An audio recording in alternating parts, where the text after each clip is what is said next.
Welcome back to the FTN NFL Draft Team Preview Series. I'm your host, Mike Randle, Chief Content Officer here at FTN. Follow me on Twitter at Randle Rand. Folks, we continue our mission. We are a little over a week away. NFL Draft, huge opportunity here for teams to improve. We love the NFL. Great content, of course. And today we go to the top. We go to the team that is on the clock right now, the Carolina Panthers. And who better to bring in than Mike Kaye, Carolina Panthers beat reporter for the Charlotte Observer. Follow him on Twitter at Mike_E_K. Mike, thank you so much. I know you are busy, sir, so thank you for joining us. How you doing?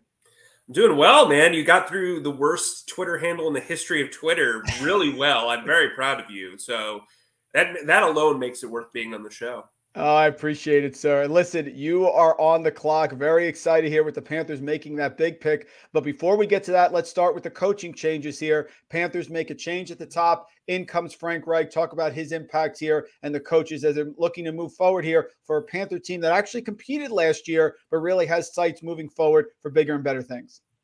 Yeah, I think when they made the decision to go with Reich over Steve Wilks, it was all about fundamentals of the entire building. He's not just a head coach. He's going to be a CEO of this team. And I think he's constructed an incredible coaching staff on paper. He's brought in some really young voices, guys that he hasn't worked with before. Thomas Brown, who's the offensive coordinator.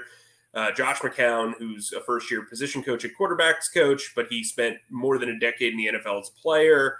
On defense, Ejiro Evero is the new defensive coordinator who had a great year as a first-year coordinator with Denver last year, despite all the madness out there. His staff is also very good on defense, and I think this is a full-on rebuild of the organizational philosophy, which was needed, frankly, following the demise of the Matt Rule era. Yeah, definitely. And now you look, of course, they made the big trade here to move up to the #1 overall pick. Just curious on the history of that.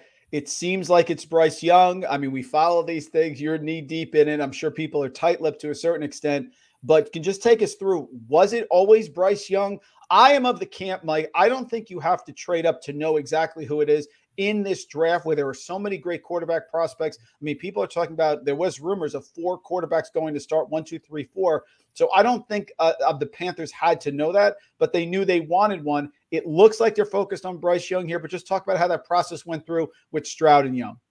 They wanted to get into the top 2, which tells you that they had 2 guys they really liked. And based on what I've heard, it's either CJ Stroud or Bryce Young. But I do think Bryce Young, based on the conversations I've had over the last couple of weeks, has incredible momentum. He's done everything to show that he is not only the player, but the person that this team would want to covet. They hosted CJ Stroud for one last visit yesterday. I don't have a lot of information on that. And not that you'd really want to sway your entire draft process on one visit, but, I think for this team, they didn't want to select a player that other teams didn't want. That was something that Dan Morgan made very clear to me when I spoke to him one-on-one earlier this month. I think they're a team that knows that they want to make a splash. And how do you make a splash? By controlling your own destiny and controlling your own selection process, especially at quarterback. I think Bryce Young is the most talented player at the position. I think CJ Stroud has the highest floor, and I think Anthony Richardson has the highest ceiling. But right now, for a team that's had a turnstile since Cam Newton was shown the door the first time in 2020, this team wants to nail this. They want a long-term starter. And if you're comfortable with Bryce Young making it through 2 contracts, which if you traded up all that you did for him, that should be the bare minimum goal. And you're comfortable with his frame, you make that pick, in my opinion. Yeah, and you look at what they did in free agency also. Very smart here by Carolina, has really reworked the entire team. You brought in Miles Sanders, super talented running back. Eagles, of course, don't usually rely on one running back, but he has all the tools. Of course, you sent DJ Moore to Chicago. Just it was a real solid player for you here in Carolina. But you have Adam Thielen coming in. You brought DJ Chark in. I'm a big Terrence Marshall guy myself. So talk about the free agents here on the offensive side of the ball, if we get the defense, that have come in here and sort of reworked this entire offense that's going to be built around a franchise quarterback. Well, I think they've really tried to build this ecosystem of comfort around, like a biodome for this rookie quarterback, right? All they need is Pauly Shore, and it's good to go.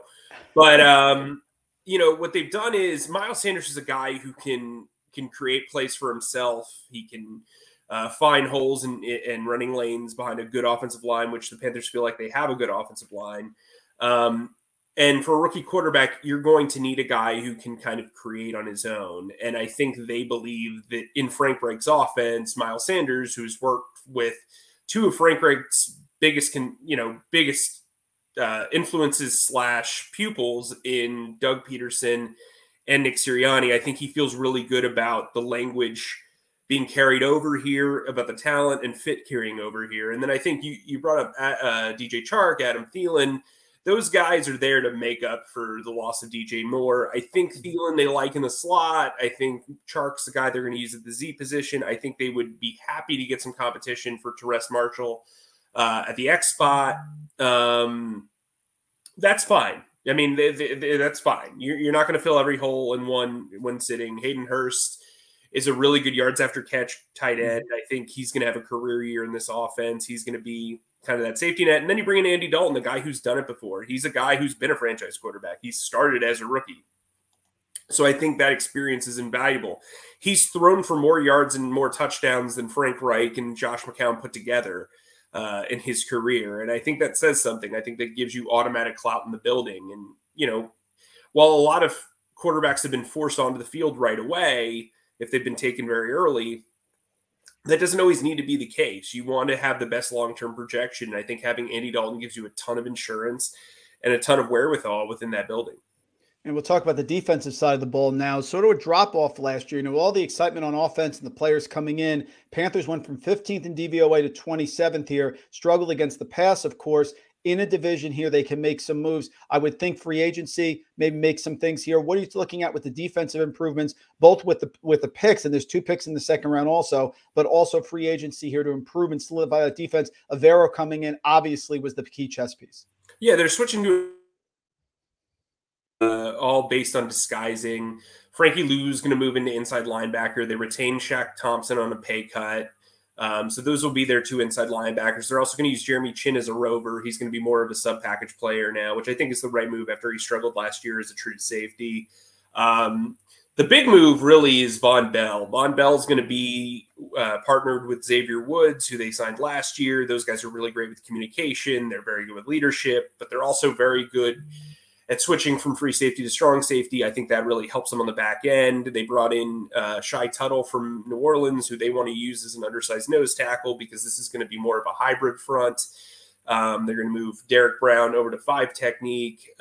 I'm guessing that with Deshaun Williams, who they brought in from Denver, he worked with Ed Giroux last year in Denver. He's going to be a guy who competes for a starting job, but I think they're open to upgrades there. They really do need another edge rusher opposite Brian Burns. Marquise Haynes is a really good rotational guy. Amari Barno has flashed. He was a rookie last year. He's got ridiculous athleticism. But I think you have to get a guy who you feel like can be a 3-down pass rusher in this defense. And so I think that will be a key in this draft. I think at cornerback, you've got J.C. Horn, C.J. Henderson, and Dante Jackson, all who have had major injuries over the past 2 years. We saw last year that if one goes down, the platoon kind of, sinks. And so I think they need a really strong 4th member of that quartet as opposed to just this trio that they have relied on. So I think cornerback will be a big position of emphasis in this draft as well. All right, last question, then we'll get you out of here, Mike. Just tremendous job as always. So if you look at the Panthers, 5-11, 5-11, 5-12 last year, 2nd in the NFC South, 7-10, of course. Games could have went either way there. That Atlanta game, of course, I'm sure you remember that. What is the focus here? What would be a successful season for the Panthers, given all the changes? Obviously, the big pick here, new coach coming in. What would you look to see? Hey, this is something we can build on in future years at the end of this year here in 2023.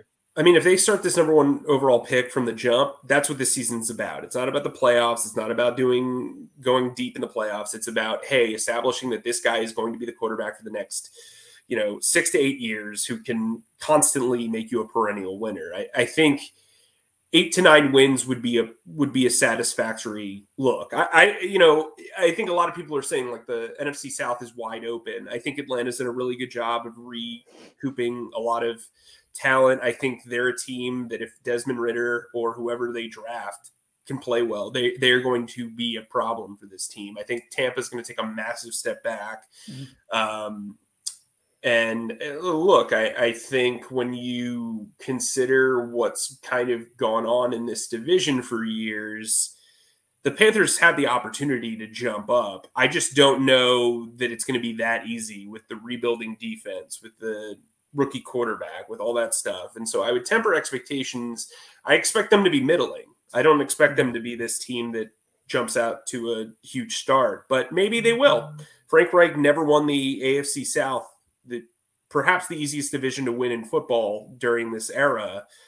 So I do think there's some hesitation, to have, but I do think this team can compete for the division for sure. Folks, Mike Kaye gave us a few minutes here. He's on the move. Caroline is on the clock for us. Did an amazing job. Panthers beat reporter at the Charlotte Observer, at Mike_E_K. It's not that hard, Mike, but I appreciate a few minutes here. Great to have you on. Great insight as always. And we cannot wait a week. It's like a holiday. It really is a NFL draft, and the Panthers are at the top. So we're really excited. Thanks for coming on for a few minutes. Thanks for having me, Mike.